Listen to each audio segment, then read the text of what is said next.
Students, teacher Manisha YouTube channel पर आप सभी स्टूडेंट्स का बहुत बहुत स्वागत है। मैं आशा करती हूँ आप सभी लोग बहुत अच्छे होंगे और अच्छे से अपनी पढ़ाई भी कर रहे होंगे। आज की क्लास में स्टूडेंट्स मैं आपको पढ़ाने वाली हूँ क्लास 7th का चैप्टर नंबर 5, इसका पार्ट 2। तो स्टूडेंट्स, इससे पहले वाली क्लास में मैंने आपको इसका पार्ट 1 पढ़ाया था, जिसको हम सबसे पहले रिवाइज करेंगे, उसके बाद हम आगे बढ़ेंगे।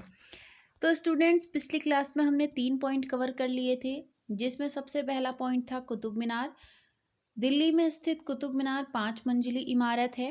कुतुबुद्दीन ऐबक ने 1193 में इसका निर्माण कार्य शुरू किया था और 1229 के आसपास इल्तुतमिश ने इसको पूरा किया था। इसी के साथ सेकंड पॉइंट में हमने देखा था अभियांत्रिकी कौशल तथा निर्माण कार्य, जिसके अंतर्गत अनुप्रस्थ टोडा निर्माण शैली के आधार पर ही स्मारकें और इमारतें बनाई जाती थी। यह शैली 2 ऊर्ध्वाधर खंभों के आर पार एक अनुप्रस्थ सहती रखकर बनाए जाते थे। छत, दरवाजे और खिड़कियां, जैसे 2 अनुप्रस्थ सहतीर हैं, इसके ऊपर से एक बीम रख देंगे तो फिर इसके बाद हम खिड़कियां, दरवाजे बना सकते हैं।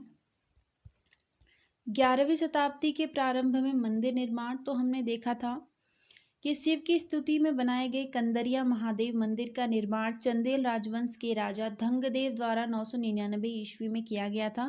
और उसी के साथ ही तंजावुर का जो मंदिर था, राजराजेश्वर मंदिर, उसका शिखर उस समय के मंदिरों में सबसे ऊंचा था। इसके शीर्ष पर 90 टन का पत्थर ले जाने के लिए वास्तुकारों ने चढ़ाईदार रास्ता भी बनाया था। तो अब आज से हम स्टार्ट करेंगे 4th पॉइंट, जिसका नाम है बाग, मकबरे तथा किले। इसमें है, अपनी आत्मकथा में बाबर ने औपचारिक बागों की योजनाओं और उनके बनाने में अपनी रुचि का वर्णन किया है। तो स्टूडेंट्स, जो मुगल वंश का शासक था बाबर को बाग बनाने में और वहाँ घूमने में काफ़ी ज़्यादा रुचि थी। तो वह औपचारिक बागों की योजनाएं बनाता था कि बाग किस तरीके से बनाए जाने चाहिए, गार्डन या पार्क भी जिसको बोलते हैं। अक्सर ये बाग दीवार से घिरे होते थे तथा कृत्रिम नहरों द्वारा 4 भागों में विभाजित आयताकार अहाते में स्थित थे। तो ये जो बाग बनाए जाते थे, मध्यकालीन भारतीय इतिहास में हम पढ़ रहे हैं, तो मध्यकालीन समय में जो बाग बनाए जाते थे वो 4 दीवारी से घिरे होते थे और कृत्रिम नहरों द्वारा 4 भागों में विभाजित आयताकार अहाते में स्थित थे। अब यहाँ पर कृत्रिम नहरें थी, तो ये 4 भागों में इस तरीके से विभाजित थे। यहाँ पर बाग, यहाँ पर बाग, यहाँ पर बाग और यहाँ पर बाग, और इन चारों इसमें नहरें, चारों तरफ से नहरें। तो इस तरीके से बाग बनाने की परंपरा प्रचलित हुई। 4 समान हिस्सों में बटे होने के कारण ये 4 बाग कहलाते थे। 4 बाग बनाने की परंपरा अकबर के समय से शुरू हुई। तो अकबर के समय से ही 4 बाग, क्योंकि ये 4 हिस्सों में बटे होते थे, इसीलिए इन्हें 4 बाग भी कहते थे, जो अकबर के समय में शुरू हुई थी यह परंपरा। वास्तुकलात्मक में अकबर के वास्तुशिल्पियों ने उसके मध्य एशियाई पूर्वज तैमूर के मकबरों से प्रेरणा ली। तो उनके वंशज थे, उनके पूर्वज थे तैमूर। तो तैमूर के मकबरों से ही अकबर के वास्तुशिल्पियों ने वास्तुकलात्मक रूप से प्रेरणा ली थी। हुमायूं के मकबरे में सबसे पहली बार दिखने वाला केंद्रीय गुंबद और ऊंचा मेहराबदार प्रवेश द्वार पिस्तक मुगल वास्तुकला के महत्वपूर्ण रूप बन गए। तो हुमायूं के मकबरे में, स्टूडेंट्स, यहाँ पर जो आप मकबरा देख रहे हो ना, ये हुमायूं का मकबरा है। अब आप सोच रहे होंगे कि मकबरा क्या होता है।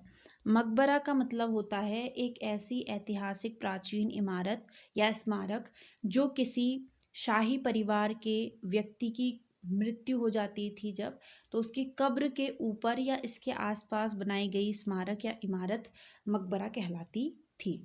तो मकबरा समझ में आ रही। केंद्रीय गुंबद और ऊंचा मेहराबदार प्रवेश द्वार यानी कि पिस्तक। पिस्तक कैसे कहते हैं? पिस्तक का मतलब होता है स्टूडेंट्स, यहाँ पर आप पिक्चर में देख सकते हो, ये आयताकार अहाता है और इसके यहाँ पर मेहराबदार प्रवेश द्वार है, तो इसे ही पिस्तक कहते हैं। पिस्तक एक ऐसी संरचना होती है जो किसी आयताकार अहाते के भीतर स्थित मेहराबदार आकृति होती है, जो कि धनुष के आकार की धनुषाकार आकृति होती है, और यह प्रवेश द्वार होता है, तो यह पिस्तक कहलाता है।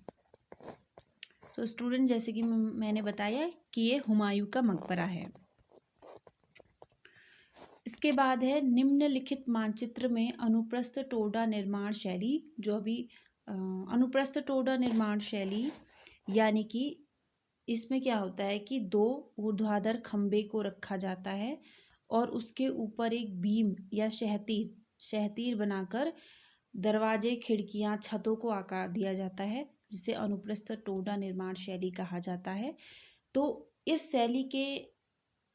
शैली के द्वारा बनाए गए प्रमुख ऐतिहासिक स्मारकों के स्थानों को दर्शाइए। हमें मानचित्र में अनुप्रस्थ टोडा निर्माण शैली से बनाए गए प्रमुख ऐतिहासिक स्मारकों को दर्शाना है। कौन कौन सी स्मारकें इस शैली के आधार पर बनाई गई थी। तो ये है हमारा इंडिया का मैप।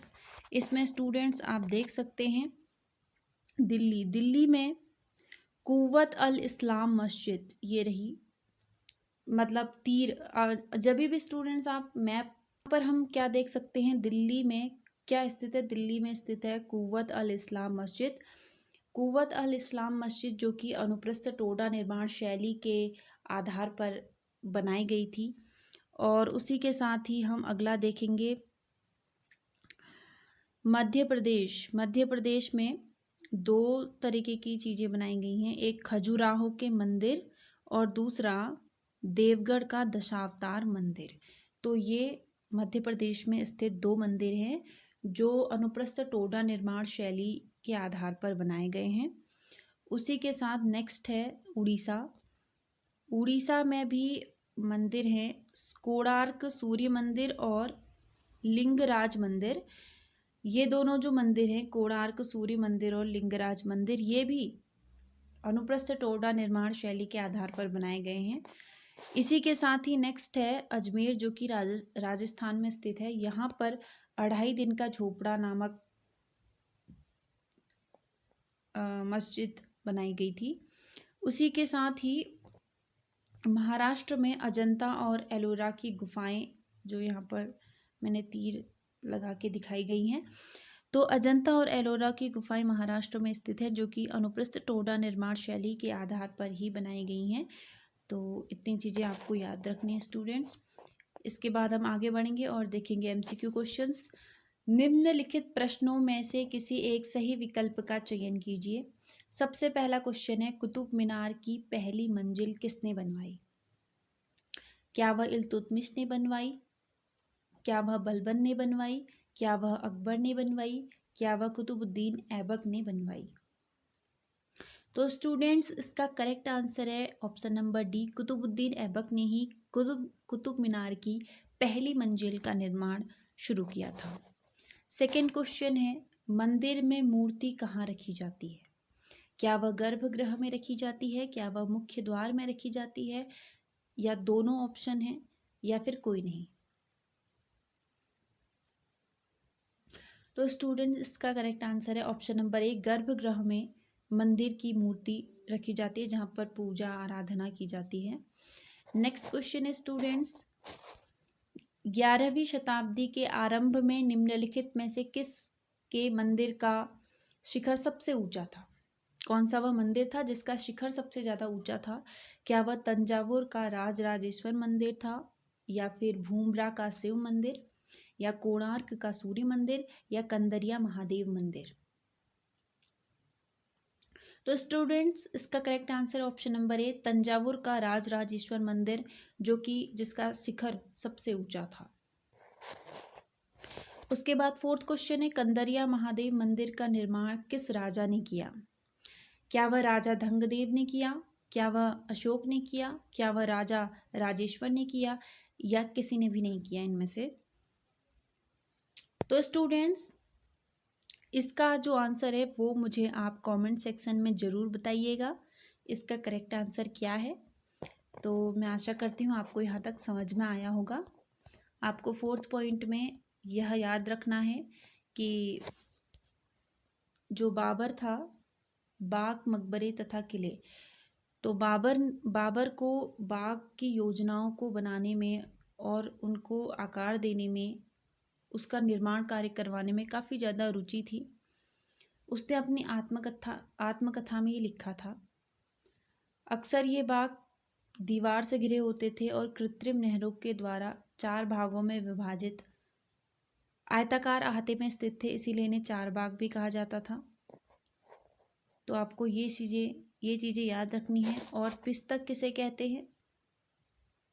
एक आयताकार अहाते में स्थित मेहराबदार धनुषाकार आकृति प्रवेश द्वार पिस्तक कहलाती है। तो मुझे आशा है कि आपको यहाँ तक समझ में आया होगा। मिलेंगे हम नेक्स्ट क्लास में स्टूडेंट्स, तब तक के लिए बाय बाय।